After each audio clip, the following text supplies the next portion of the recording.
Vamos lá, pessoal. Bora entrar pra Elite dos 4, só que tipo sombrio.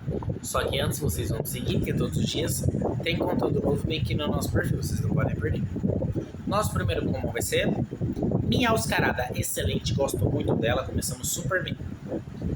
Em segundo teremos Aqui, eu já detestei. Aqui estragou meu time inteirinho, não importa quem vai vir. Esse estragou. Raticate de Alola é péssimo. O de canto já é péssimo, imagina de Alola. Em terceiro temos Greninja, pelo menos mais um para salvar. Em quarto temos o Weavile, excelentíssimo, gosto muito dele.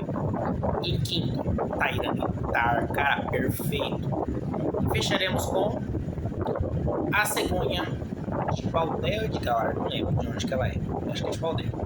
Tá, o time ficou bom, ficou muito. Tirando o Raticate, que eu acho que essa cegonha também é forte, tirando o Raticate, a equipe tá perfeita pra mim. De 0 a 10, que nota vocês dão se é difícil de lidar na Elite dos 4 ou não?